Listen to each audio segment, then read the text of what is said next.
Ganda, ah.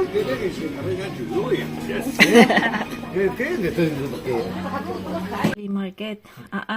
Akala ko, kasi nakatalikod siya. Akala ko, kasi yung step sister, step sister.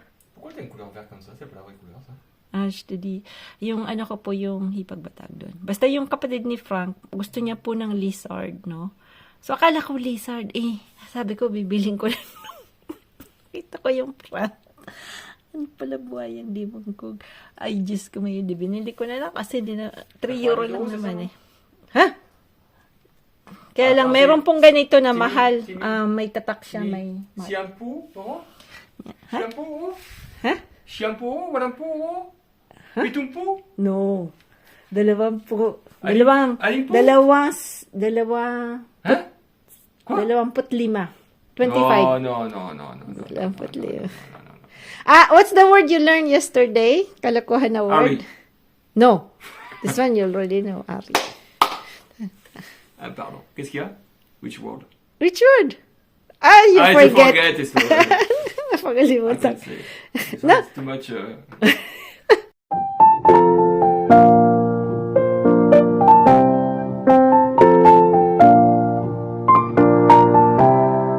Ako dito kasi makalat. Yan. Tinanggal ko na yung mga demongkog na kung ano-ano. Ito yung mga kalokohan na lalagyan ng mga kung ano-ano. Puro ano yan. Okay. Pang sushi. Dati na adik-adik din ako dyan. Ngayon, hinto-hinto na ta. Ay na ay nakasiya. Ay nako. Kailang siguro ang binili ko ay malaking hanggar. Yan. Pero maganda po yung ganitong ang tawag dito sa French is boulanger. Parang siya, ginagamit ng mga nagtitinda ng tinapay na po. So, napakabigat po niyan kasi full na po yan na iron. Full iron yan. So, that time, siguro 2000, wala pa kami dito sa bahay. Nakakita po ako ng announce na puro marketplace po yung mga binibili ko. Minsan sa marketplace. Yung mga taong nagmana ng mga bagay-bagay na binibentang napakamura na makita mo naman very good quality na pag binili nyo po sa tindahan na bago, it's very expensive. Yun po yung mga dinadali ko. So, medyo matagal kasi syempre yung gusto mo, hindi mo... Hi, husband! My husband is very happy because many... I'm selling many happy. Dami niyang nabenta. So, busy po siya ngayon sa pag-impake ng kanyang nabenta. Yan. Packing. Alam mo, yung bahay natin is it's like commercial business, no? So, buti na lang po sa pinag-workan ko. Expedition. Yan. Yung mga kahan na yan, galing po yan sa... Pero mabusisi po siya. Talagang pinaprotektahan niya lahat-lahat. Ayaw niya meron kasing parang bibigyan kanila ng stars. So, gusto niya laging 5 stars siya. So, ha? Wait. Gutom na daw siya. So, tapos ito pa yung isang binili ko. Tagal ko din pong hinanap kasi gusto nga the same thing with yung isa gaya ng full na na iron. So, itong side na to, kailangan ko nung that time ng ng furniture na hindi malapad na po. So, this about parang 30 lang yan. So, ang hirap. Talagang siguro 2 years ko rin hinintay na makakuha talaga ako ng gusto ko. Which is hindi sa store na yung mga bagong store. So, hinintay ko siya. So, ito, tamang-tama, may sa lugar namin, may nagbenta po ng matanda na po na kailangan niya na mag-move kasi sobrang laki na yung bahay niya. So, nabili lang namin to ng parang 70 euro. So, makita niya po, excuse me lang sa mga sapatos. Yan. So, ideal po siya sa parang hindi ganun ka anuhan na, ano na po, na doorway. So, yan po yung pagkabibili ka talaga, hihintayin mo. Na po, pag sa second hand, ang maganda naman kasi yung mga gawa noong araw is very heavy. Talagang yung material na ginamit nila is talagang real wood, no po. Kaysa sa ngayon, hindi na. Kasi may nabili rin kaming nung pagdating namin ng overseas, no. So, mahal din ang bilhin namin, almost 1,000. Pero pag tiningnan mo, hindi siya heavy, hindi talaga siya yung fully na heavy wood, no po.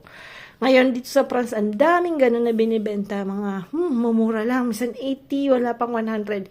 Na ang gaganda na gawa ng yung mga magagandang wood na po. So, mga new generation ngayon, hindi na nila masyadong ina-appreciate yung masyadong mga mabibigat na woods, no, na mga furniture. So, binibenta nila ng murang-mura lang. To the kitchen po tayo. Good morning po sa lahat. Lapit ng tanghali.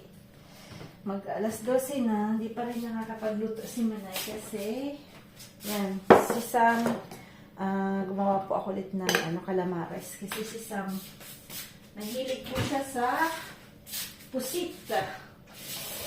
Actually, kaming apat mahilig sa pusit. Pati si Osh, pati po yung daing na pusit, paborito nila yon. Hindi sila nababahuan doon actually. One of their favorite is yung ano po. Sinisip ko po yung pinag-ugasan ng bigas kasi pinandidili ko po yan sa mga laman.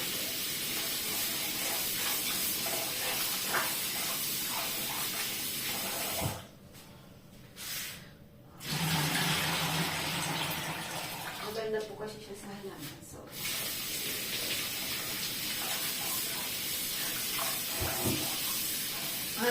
ang ganda po ng panahon today. So, baka mag-work po ako ng konti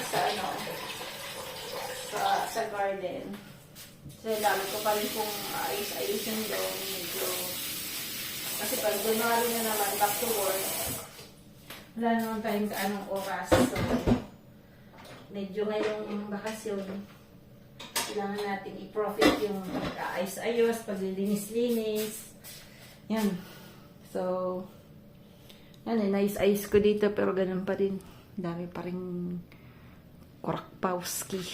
Pero at least, hindi na ganun kagulo. Tinanggal ko na po yung mga kawaling. Ang daming kawaling.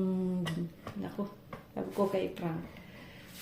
Magpupunta po kasi kami doon sa parang Goodwill na po sa Imayo. So, baka, sabi niya, itatry niya daw na ibenta. Kasi yung iba magaganda pa naman. Nung dati pa yung nakawali nung ano po, nung ali dito, no? Nung binili namin. So, hindi ko pa tinapon kasi magaganda. Marami po kasi siyang po ano-ano. Mahilig siya magbili ng kung ano. Pero marami na pong nabenta si Clark. So, mga iba-iba na lang ang hindi pa na po. So, kuha tayo ng asin. Wala na daw akong space, so kailangan ko ulit wala nang space si Manay. Yun lang mahirap pagka gamitin po ulit. Lagi ko na po itong dito lang nakalagay.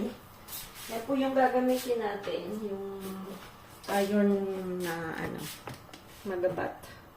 Isang ginagamit na rin, so yan. So hindi na tayo nagteteflon. Pero kailangan po, bago nyo ilagay dyan, medyo dapat mainit na po para hindi magdikit. Kasi dumidikit kasi siya kasi wala nga siyang, hindi siya gaya ng mga tefal na po. So, bago nyo ilagay, dapat talagang sobrang init. Nainit siya, kung hindi, dukot. Nagdukot. Nadukot. Yan, so, bagong linis dito, so tapan natin ng konti.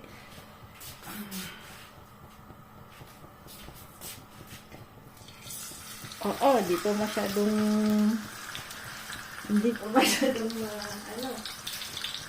tagal po kasi siyang mag-init, no?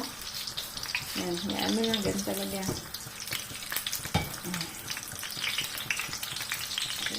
natin ng konti. May itatry tayong bago. Ito po yung lagay ko sa rep. Harina yan na may halong cornstarch na po. Harina tsaka cornstarch. Lagyan na natin ng paminta. So, hindi ko na lalagyan ng asin kasi napadami ko yung asin kayo.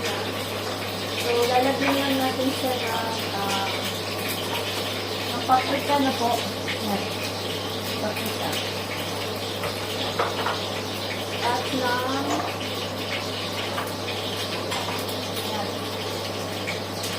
grounded na ano po, garlic.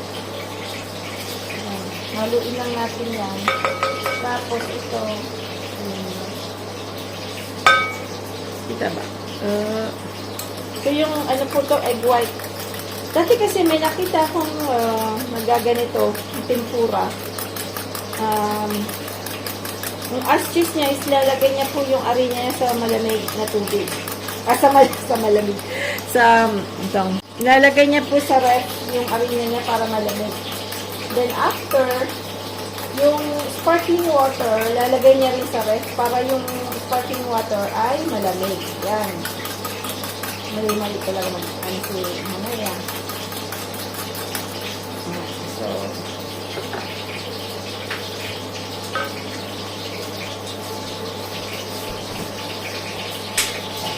pero kung wala pong sparkling water, okay lang yan. May bubbles kasi yung sparkling water. Kung wala po, wala. Tubig na lang. Pwede naman. I mean, you know.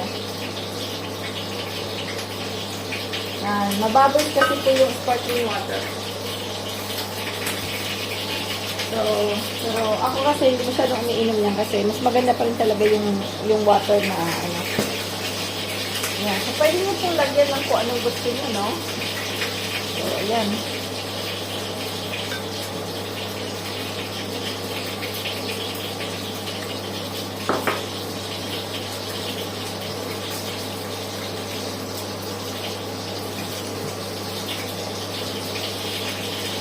Lalagay na natin ito.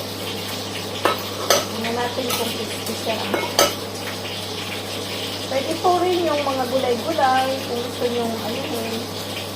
So, last minute na natin yan aanuhin. Last minute na natin yan i-cook na po kasi si Sam darating siya mga 12:40 dahil half day po siya pang umaga lang. Kailangan last minute siya. Nilagyan ko yan ng maanghang na konti para maharang na konti. Yan, konti pa.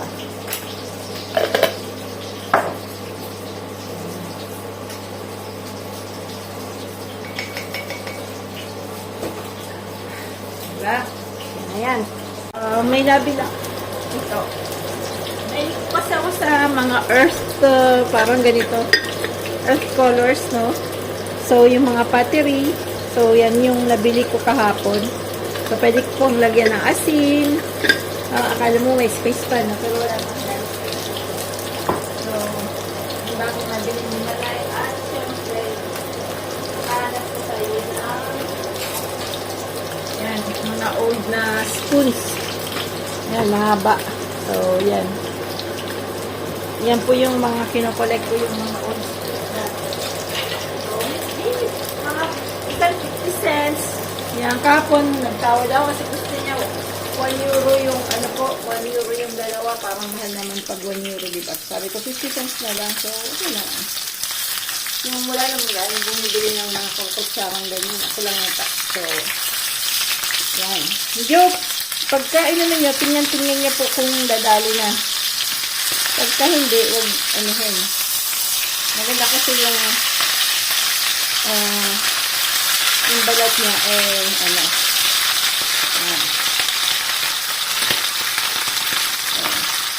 So, mabigat lang to.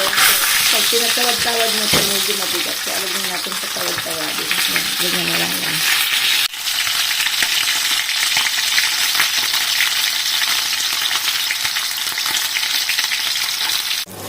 Pagka nagluluto ko ako, gusto ko pinakarintarin ko yan. Para yung tulak niya medyo maragsik.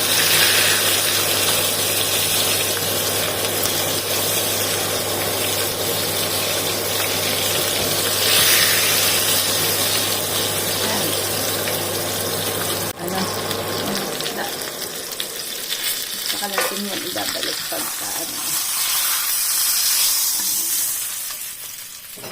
So, gigisa lang natin itong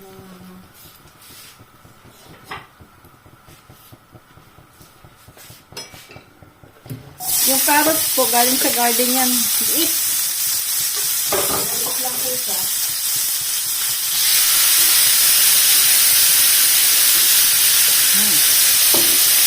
Bango.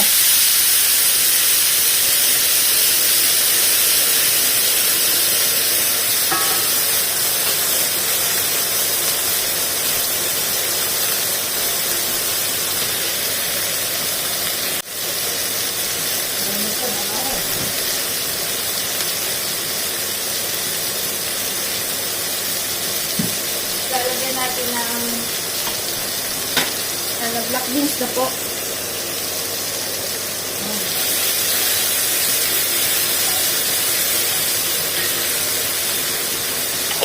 Pagkadami na ng kain. Trunk nito. Ito, lagyan po natin ulit ng ng kamatis. Galing din yan sa garden. Mga last kamatis na yan. Lalagyan po natin ng oyster.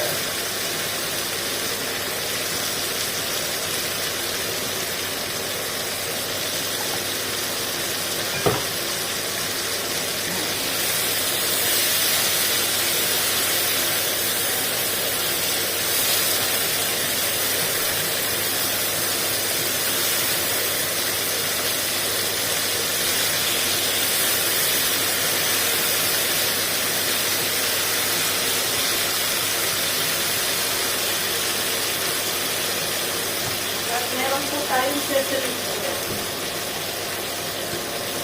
Yung bango ng sesame oil.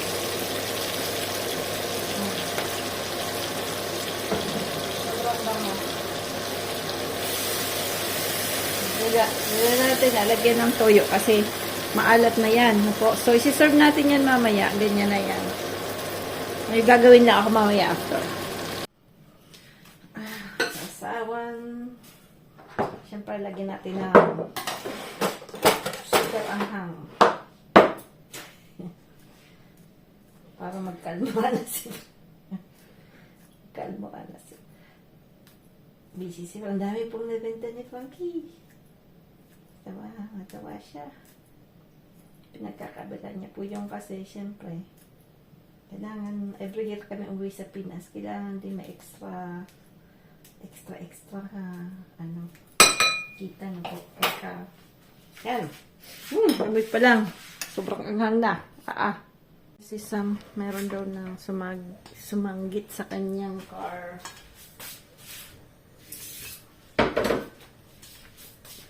Pero ano lang naman, mild. Ano lang ng tatay. Ano ba lang dito? Mahal pa naman pag payos-ayos ko ba?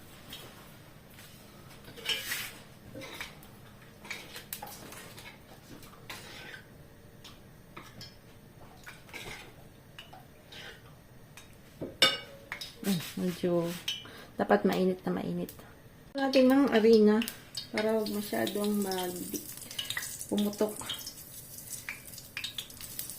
Pero pumuputok pa rin. Ano talaga yun? Nakamagawa. Pero kailangan pong mabilisan yan. Kasi yung calamar po, nagsisimula siya kasi pumuputok pag nalulutong masyado. Tingin ko lang. Ilang ang ko sa kanya. Hula ko. Hula lang yun. Natin. Crispy. Hindi ko po yan nilagyan na itlog, Yun lang yan. See, white pala. White na, yung egg white lang pala. Egg white. Walang, wala pong kulit dilaw.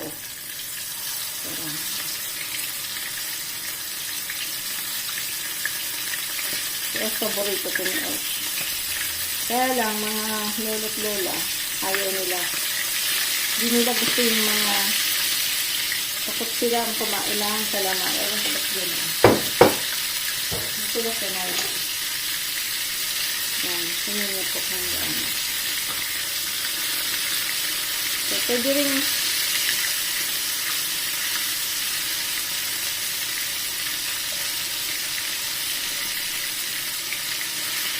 parang 50-50 nga. Parang lang.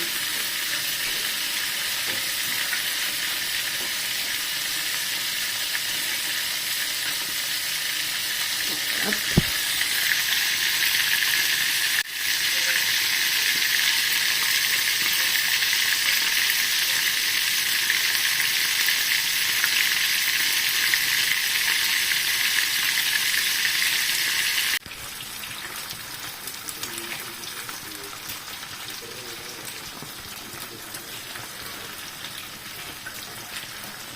Hanggang na natin ito. Ay, sobrang init.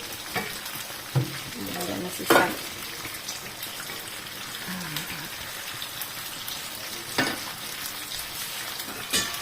Namad na po akong atong lutuin. Lagyan na lang natin to dito.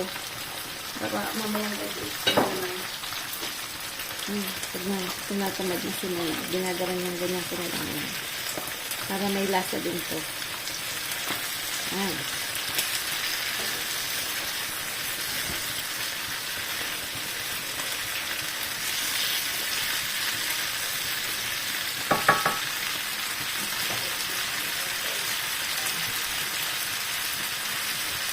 Natin ng konting water para mag-stop na konti. Wala. Pag sabay-sabay kang magluto, may mga natututong.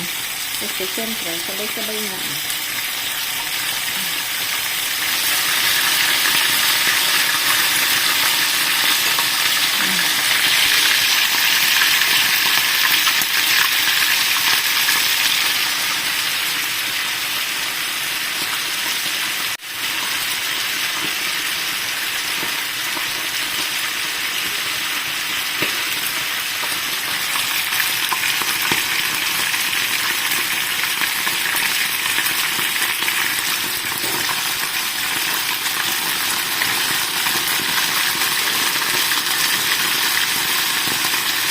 Crispy po siya, ha?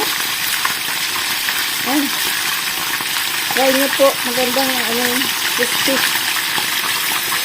Siya, so, magandang gawin po yung ginawa ko. Nakita ko po yan dati, yung recipe na yan, na ginagamit nila is yung white ng egg na po. So, tapos lalagyan nila yung harina sa ref para malamig. So, may talagang crispy po siya. Tapos, siyempre, sparkling water. Pero kung wala kang sparkling water, yun nga, sinasabi ko, pwede naman yung tubig sa nawasan na po. Ang init po. Mainit. Allez, là. Ton beau Filipino. Ayan, mag-aaral ulit si Frankie. Ça fait un mot 8. Hmm. Ça, j'ai vu ça.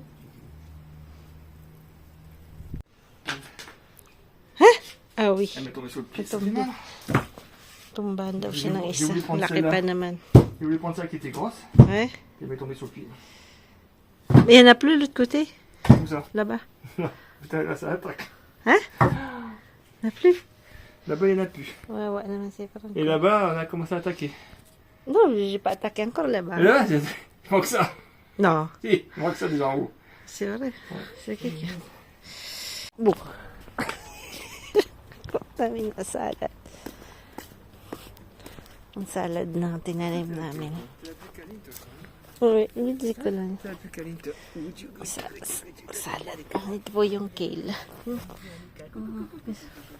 Malungkot. Pero yung salad tuloy, yan nyo po. Next year, marami tayong tatanim na salad. Kaya lang walang space. Lalaki na yung isa kasi. Ah oui, franchement. Par contre, c'est dommage, on n'aura plus pensé à l'après. Non, prêt. Ah si, rien à dire. Ouais. Moi, je On peux. va regarder un petit peu froid, je goûte comme c'est salade. Tiens. Ah, bah aimé ça.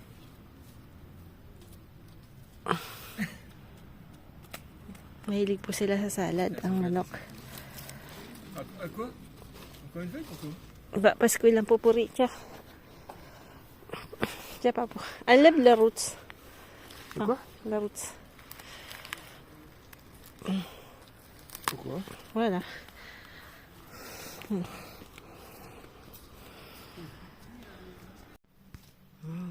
Nag-crash yan ng bahay. Yan. Tulog po si Frank kasi hindi masyadong nakatulog. Yan. Nakatambak lang ng mga damit doon ni Frank. Tapos nandun sa kabila. Yan. Hugasan ko po itong rosemary. Galing po to sa garden.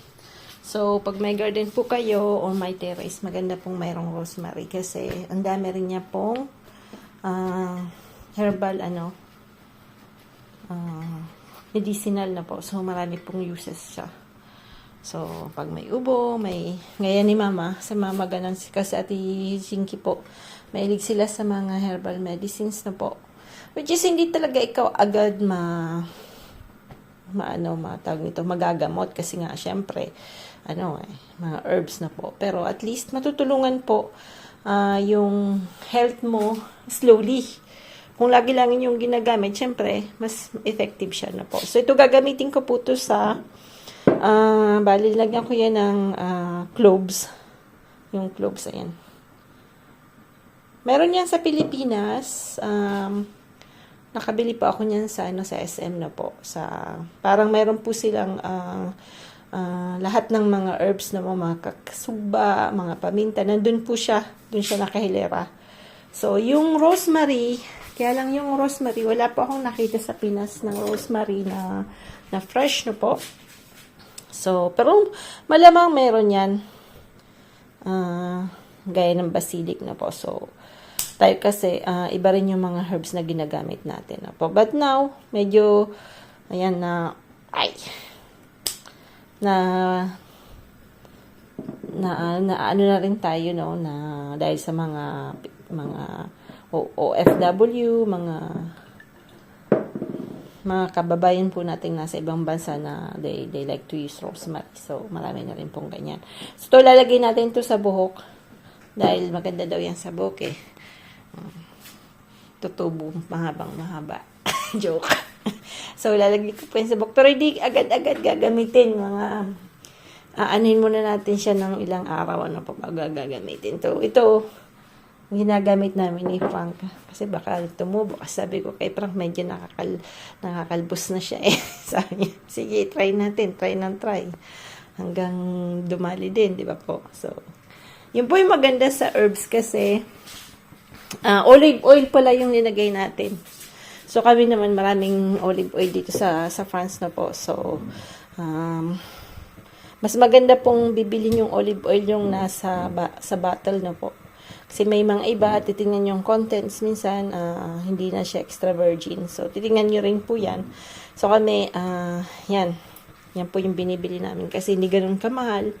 Hindi naman ganun kumbaga nasa middle lang siya. Kasi minsan, nakala mo yung mahal na mahal, it's, ang tawag nito, yan yung pinakamaganda. Titingnan nyo pa rin po kasi maraming mga,